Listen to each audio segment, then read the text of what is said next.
Okay, live on the Sound Off Media Show. This is the Sound Off edition, and we bring David Phillips from NLogic back again to talk. We get together, I guess, about 2 or 3 times a year to talk about, I guess, one of my favorite subjects, and that's just data. So thanks again for doing this, Dave. Yeah, very welcome. Pleasure. So one of the things that a lot of radio people have noticed over the last few months is the difficulty in reaching the people who need to say who they're listening to on the radio. And in the past, that's been done by reaching out on to people with landlines, and it's becoming increasingly difficult. So you, as somebody who sort of watches and sees data, how do you think the whole data collection industry is reacting to the disappearance of landlines?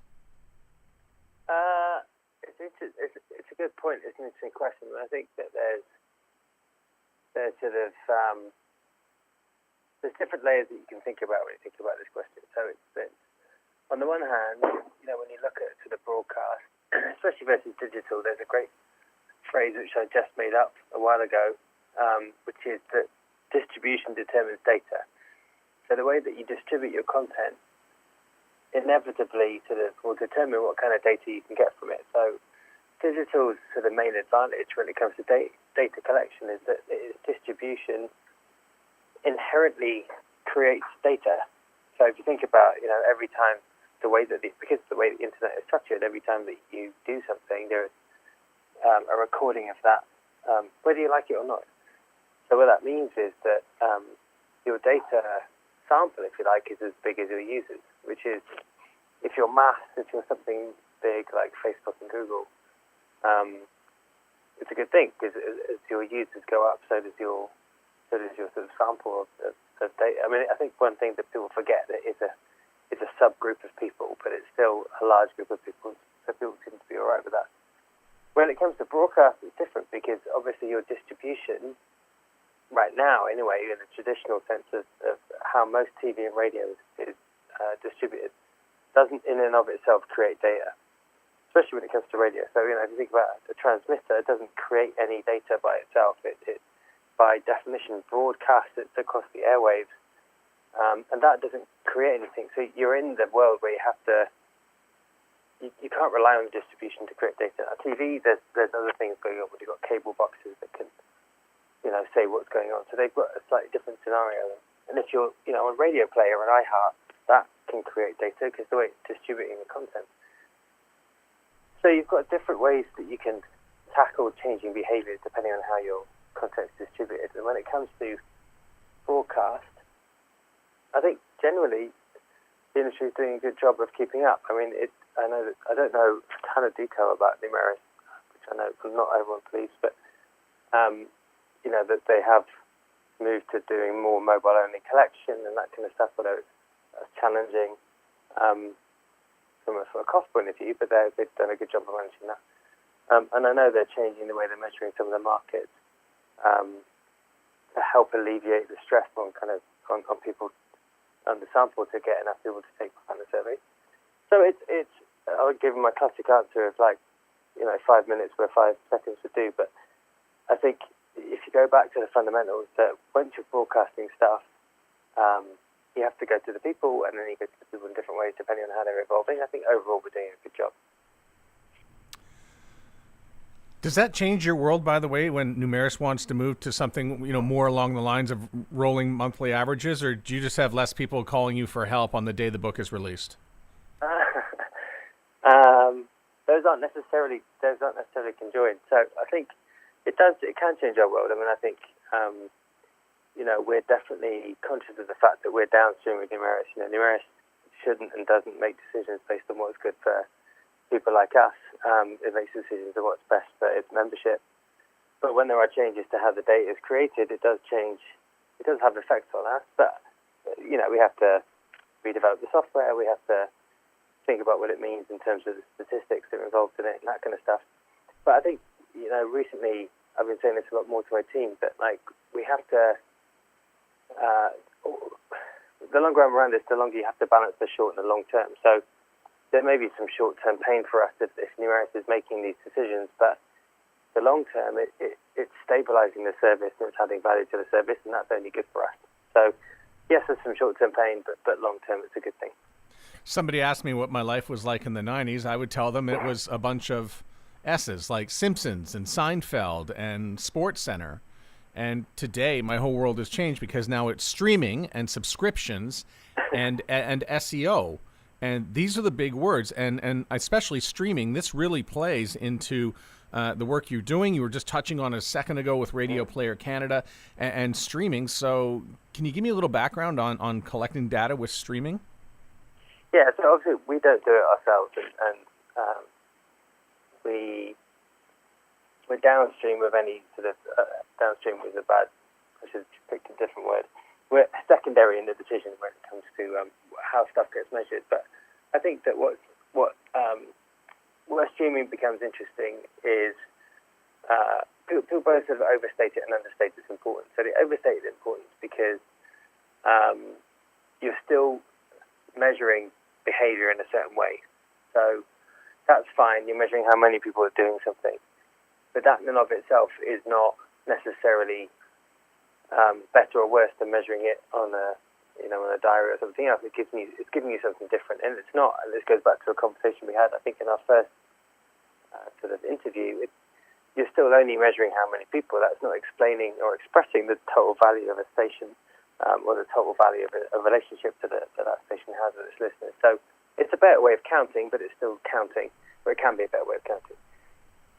I think where it becomes interesting is often especially if you look at how Radio Player in particular has evolved in other markets, the streaming data that you get is secondary to, it allows you to collect additional information. So I know years ago, and I assume they're still doing it, but I think it was Absolute who basically used Radio Player and created a login for a listener. So, the login meant that they got useful information on the listener.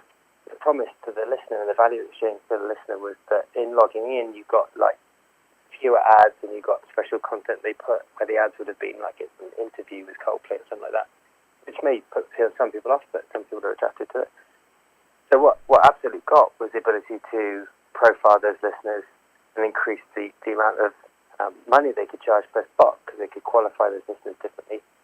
And so streaming in and of itself isn't interesting. The mechanism by which you capture the streaming creates these different opportunities. And, if we take a step back and look at, what broadcast fundamentally needs to do and is doing, it needs to find out ways of sustainably charging more for their ads and for the advertising around their content, be that spots or sponsorship or branding and stuff like that.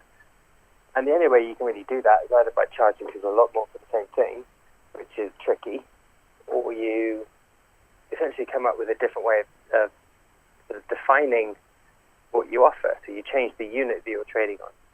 So in other words, yes, you can keep trying to get 10% more for an adult 24, but if you can show someone that actually what you have on your station is someone who's just about to buy a car, then that becomes a lot more valuable. So the mechanism allows for this to either begin to solve some of the broader problems and broader challenges that broadcast has around revenue generation. And that's basically about getting more for what you can offer.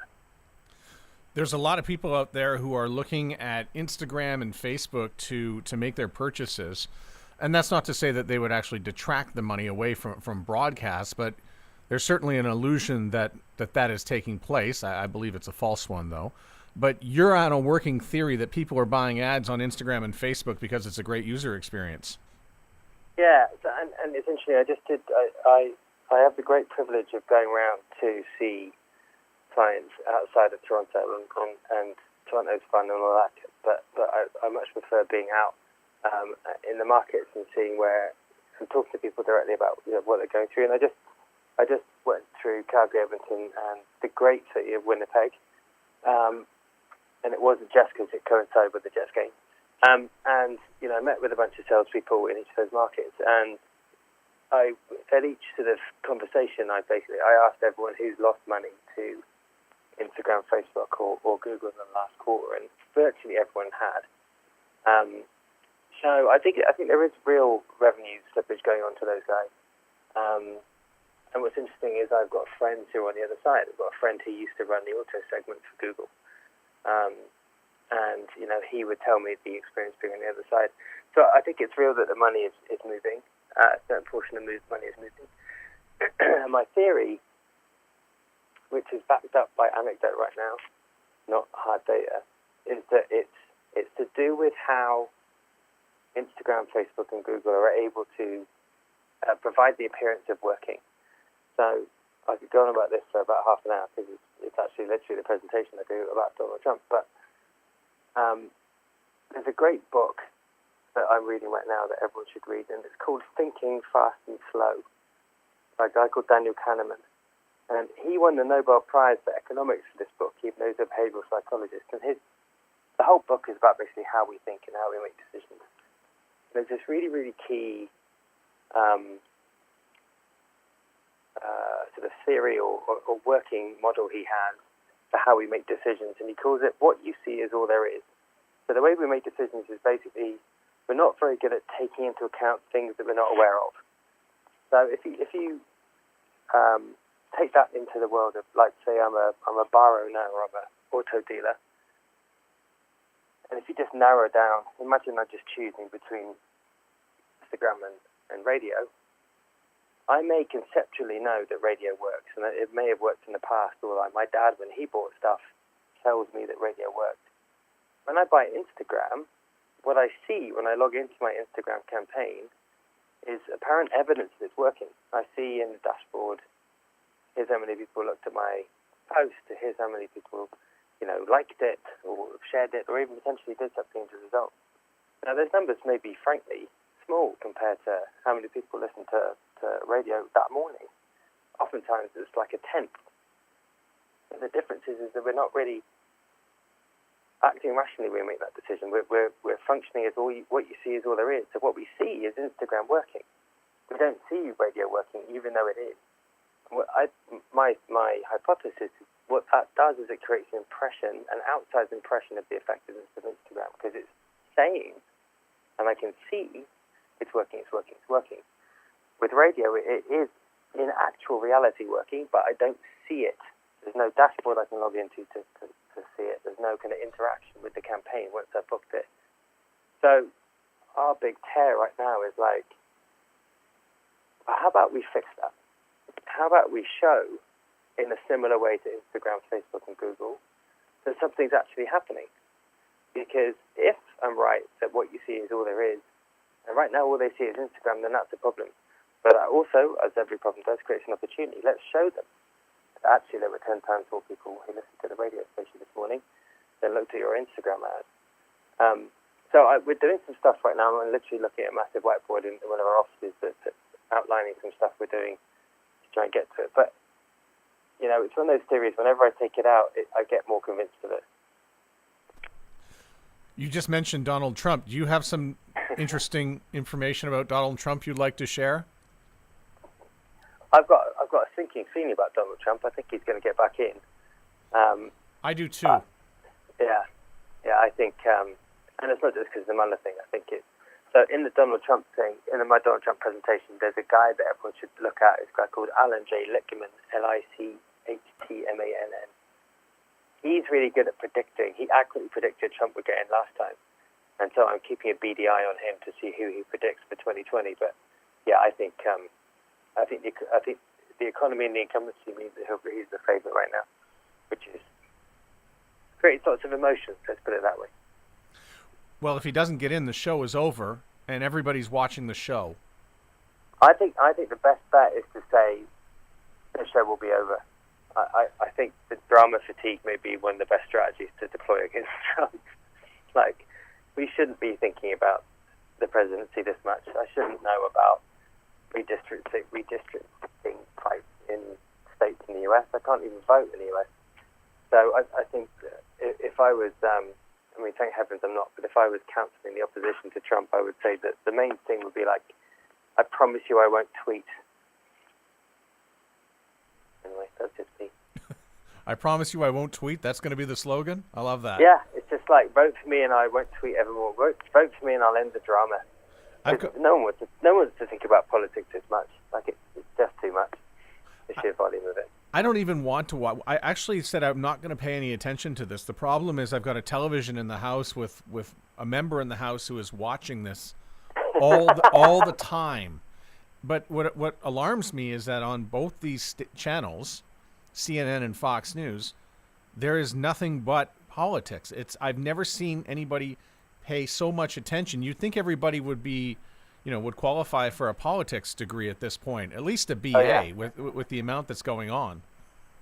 I wrote recently on Twitter that the trouble when anyone can say anything is that anyone can say anything, and it almost starts back to like CNN, where you basically go, okay, once you create a 24-hour news network, when it used to be like half an hour or an hour, if you were unlucky.